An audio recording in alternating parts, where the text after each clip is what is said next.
back, everyone, to our Groundskeeper chat series. I'm your host, Meg Kruger, and I'm joined by a guest who is now he may be holding the record for the most appearances on the channel. So that definitely tells you that I enjoy having him and our conversations. So Cory Levine, he's going to talk with us about our Branding 101 campaign, as he's someone that we think is just doing a phenomenal job of not only representing himself well in the industry, but representing the industry well as well. So Cory, I'll let you take it away. Go ahead and do a quick intro and then we'll get started. Thanks, Meg. I appreciate you having me on again. My name is Cory Levine. I'm the athletic field superintendent here at the University of North Florida here in Jacksonville, Florida. Going on almost a year of being here now. Enjoyed every minute of it so far. That's awesome. And we first caught wind of your activity when you were at your previous post, and you did a phenomenal job kind of promoting what you were doing there. And then you did a great job of transitioning everyone, updating your followers to kind of know where you were headed. And now you've been, pushing out great content in the new post as well. But before, all of this, and before even becoming a groundskeeper, where were you getting your information about the industry? How did it first come up on your radar? Yeah, so before making this career transition, I worked in the Parks and Recreation sector for almost 10 years. So I was overseeing a lot of youth sports, adult sports programming and activities. But a small piece of that was always our facilities.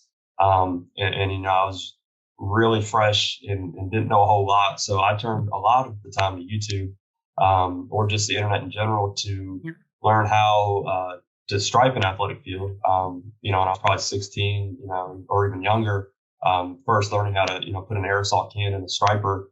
But really just anywhere I could find it and just kind of, YouTube, started getting into Twitter towards the end of it here. But really just the resources that were out there, I didn't think were the newest or most up to date at the time. So we were kind of getting some, when it came to ball fields or working with clay and materials like that, they were a little dated. But, we kind of, we did what we could with the resources we had, in that Parks and Recreation sector to make the best, product for our kids at the time. So, you're really an anomaly in the industry in the sense that it was on your radar as a teenager. Like so many people we talk to, it's like, oh, I was in college and I worked on a crew, or, at the end of high school, I didn't know what I wanted to do, but you really were kind of at the forefront of it and had a good idea of what the industry was or what it could potentially be for you in your career early on. Yeah, I did, but I didn't realize the depth of it. I didn't know that, what an MLB, head groundskeeper entailed. I didn't know what a minor league or NFL head groundskeeper entailed.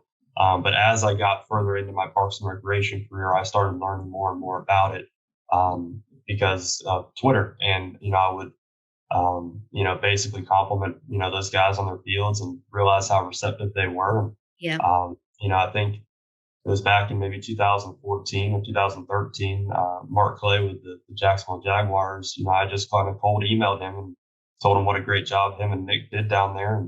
And he invited me and I came and worked the game. And, I think that really sparked the interest. Them just, letting me be part of the crew as a volunteer for that day. And then getting into the high school, helping Travis Cunningham, their athletic director there. We oversaw the fields there for almost 5 years, trying to translate what they were doing at the NFL to our high school field with the high school budget. But really just trying to take that pride and ownership in it was huge for me. Definitely. And so it sounds like a lot of those efforts were kind of like organic. It wasn't something that you maybe had a strategic plan for. It was like, hey, I'm finding these resources here. Maybe I'll start talking about it on Twitter. Maybe I'll start emailing people. Does that ring true for you that it was an organic effort? Yeah, I mean, everything's been organic to this point. I love the community. I love reaching out to fellow groundskeepers, and just the community in general, getting to meet a lot of those faces at the SFMA show, yours included, a couple months ago. But, everything that I post is really just to show kind of what we're doing, but nothing's planned out or, anything like that. It's just, I like showing, our, everything great that happens and, the negative side of it too, and what we did to overcome that. So it's just kind of, and every day is different in this industry. Mhm. So really, we just kind of take it one day at a time when it comes to that. And that's a great point that as a content creator, like for some people, they're doing the same thing every single day. It's such a monotonous routine of sense. But as a groundskeeper, it's like you have a different story that you could tell almost every single day. So what an opportunity to be able to, share engaging content every single day. 100%. For sure. And logistically, like what really went, if there was a plan or logistically, what goes into like creating a personal profile opposed to, maybe creating a profile for the crew? How did you kind of make the decisions there? Yeah, so I kind of transitioned my own Twitter account, with my last name and the word turf, and it's kind of like I call it like my LinkedIn, Hmm. or my my career. But I kind of treated that, as if my athletic director or deputy athletic director looks at everything that I tweet, and they may and they may not. But I want it to be in the best representation of our industry as possible. So I try to keep political and personal viewpoints out of it as much as I can. But also, I don't think I'd be here in the position I am today without that. Hmm. And hopefully down the road, wherever it takes me, it really will showcase and highlight the work that I do, and as well as our crew here and my staff. But you really want it to be in the best representation of yourself and your organization, or in my case, university, as possible, um, all the time. Definitely. And how important is that visibility as a groundskeeper, on a larger scale? How important do you think that is for this industry? And how has it proved to be important for you? I think it's huge. Just like I said a few minutes ago, it's something that I really didn't have a whole idea of what actually went into it. But I think, especially in the day and age of labor shortages, and a lot of people, and myself included, making career changes, um, it's really huge to see, and I think it may spark interest in that younger generation. There's people out there. We have a turf management class just down the street from us at a high school, and they're doing great stuff. They have a Twitter account. It's really allowing those kids to showcase what they're doing, and it's fantastic. I wish more high schools had it. Drew Miller with Brentsville Turf, he's doing a phenomenal job up there. Josh over at Barking Trail down the street from us, but it really, the kids are starting Twitter accounts just for this reason alone. Yeah. They're posting pictures of their artwork, of their logos, and their clay work. And I think it really just allows them to take more pride in it. But it really will, I think, help with the exposure of the industry in the long run. Definitely. And like, how has your sharing nature and the visibility that you've created for yourself really impacted your day to day job? I think it's kind of twofold. One, it helps. A lot of the stuff that we do takes place before anybody gets here. Mhm. For the most part, there is some stuff that happens, with fans in the stands, but for the most part, our student athletes, they really don't see what goes into getting these surfaces to the point that they're at. They come up and they show up for practice and games, and they always look great. Hopefully, but this kind of allows them to see the behind the scenes. A lot of them here already have found, my Twitter account that, through our school social media that shared our stuff. But it really makes them take more pride and have more respect for those surfaces as well. I think that's been key. Along with our administration here, it's really shown what some different resources and how other people are doing things, what we can Mhm. incorporate here. A lot of things are easier to be shown than said. When we talk about meetings, and we talk about we need to phrase mow a lip off of a baseball field, they have no idea what I'm talking about. Yeah. I can show them the video and then show them so and so, in this state, they did this phrase mow and they're recovered in 18 days, and show the pictures, because that person, all they did was share their progress. Mhm. I think that's really huge and key in helping all of us grow. Definitely. Yeah, I love that, it can serve as a resource, a resume, and then also you can use it to justify your bottom line when you tap into the other people who are active on social. 100%. So, if somebody were considering to start branding themselves or branding their crew today, where would you really suggest they start? I think really we're all doing a lot of the same jobs, but it's always in different areas, and every facility is different, and the way they do things is different. And I think really just having it come organically is huge too. Try not to think too much about it. Twitter really for turf is huge. Finding these, I find and follow new accounts, every couple of days of different ballparks and facilities all across the country, from Parks and Rec to professional. But just seeing the way that their crew operates, seeing the way that they might do this task differently than we do it, but I may like that one a little bit better after seeing it done that way. Is really big. And just sharing, not always the positive. I mean, the grass isn't always green, sharing, we were talking, I think yesterday on there about putting fertilizer out before a tarp pull in a short window of time, showing,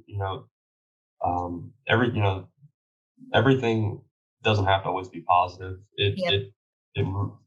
Stuff breaks. I had a quick coupler on my baseball field break over the weekend, and had two great guys to help me fix it. So of course I'm going to shout them out and give them credit for coming to help fix me while I was sick. And sometimes, you look back and you laugh about it, but I think making sure it's coming organically, not trying to think too much about it is key. Definitely. And we talked with Leah Withrow with the Reno Aces, and she does a phenomenal job, like you, branding her job. And she said just keeping it simple. Like like a perfect example is when you shared that photo this weekend. Like everyone from that photo could relate to what you were feeling. Probably not as intimate, but it was like, oh man, like a weekend job like that. Nobody couldn't relate to like, how you were feeling in that moment. And it's like just a simple photo to connect with other people in the industry, to just kind of display what goes on. And then I think it was right around soccer season. So it would have been only a couple months into the gig for you when you were just like took a photo of everything dialed in. And it was like, we were all rooting with you. Like, wow, just started a new position, has the fields looking great. Like, and it didn't have to be complicated. It didn't have to be, you getting on there and showing what it took to get there. But it was like, here's that end product. But along the way, here were some of the challenges. So I love that you found a great, organic, authentic way to do so. 100%. And when you're, you put in a 12-hour day, like that one day, I think it was right before the show, where we got all three fields kind of ready for me to leave for a couple of days, just to step back and take that picture. It just it's rewarding to see, all that. It's one of those jobs that you get to see, from start to finish, months of planning and preparation, come to fruition. In a perfect world, sometimes it doesn't always go like that, but take that picture, and then you have that picture. And a lot of times our posts, you get the memories on Facebook and Twitter, and you can be back a year ago to that day, what you looked like, and better or worse, you can kind of see what you had going on then. And I think that's huge as well. Yeah, it's called a timeline for a reason, for sure. You could go back and see some of your challenges, some of your triumphs, which is always really cool to see. And what things have you found to be successful? I always joke that a campaign that I'll spend 7 months working on and I post will get 3 likes, but then I'll post a simple field photo and people go crazy for it. So what have you really found that people like to engage with? Yeah, people love like the field painting, stuff like that. But simple, like Leah said, keeping it simple is huge. I had just a video of a cool sunset. I was on I think our baseball field dragging for like 15 seconds, and it's bouncy, and I was like, I guess I could post this. And it got like 150 likes, like one of my most engaged with tweets. And Yeah. I was like, wow, that's, that's weird. But, it's, especially like in the TikTok world now, I'm not really big into that. I'm not really good at it, but some of the guys like with Steelers and, they do their field painting time lapses and that like ASMR type videos. Yeah. These guys have hundreds of thousands of followers on these platforms, and people love that stuff. I mean, Hmm. they love seeing it, but they really don't know what goes into it. So this is kind of like the last couple of years, the first chance that people have had that easy access to the behind the scenes, and it wasn't something that was such a planned out video like through the team, like their professional team doing the Yeah. video. It's actually the guys out there doing the work. Um, so I think that's a pretty cool aspect of it right now. And just to pique their interest to, possibly dig deeper, maybe, you get their interest with that simple ASMR video or something, and then hopefully there's something that they can dig deeper and find out more. So it's definitely that great entryway into the industry. For sure. Is there anything that we didn't touch on that you'd want to make sure is included in here, or anything that we didn't mention? No, I mean, we hit a lot of the key topics of it. I mean, social media is such a game changer in this day and age with Mhm. everything else in the world going on. But I think the biggest point is just being able to showcase your work as an individual and as an organization or university or team. Everything from um, the guys at the Parks and Rec level to the universities and professional venues. There's so much that goes on. There's so many projects. There's so many moving pieces. The overnights, going from flipping fields from one event Yeah. to the next, really showing people. And I think that as a whole, will continue to build the awareness around what we do as a profession. Definitely. Well, thank you, Cory. It's always a pleasure to talk with you, and I wish that you had a relaxing weekend ahead. But you said you have 3 softball games on your docket, so hopefully Yeah. those run smoothly and you enjoy your day off on Sunday. Thank you. I appreciate that. Thank you. And we'll definitely talk soon. And as always, I'll keep up with you on social. Awesome. That sounds great. Oh, plug your handle. So I'm at Levine Turf, Levine, like as you like to say, Adam Levine. Um, That's awesome. Well, thanks so much. And like I said, you have a great weekend. yeah, take We'll care. talk soon. Tell Brett I said hi if you see him soon. I will for sure. Thanks. Bye bye.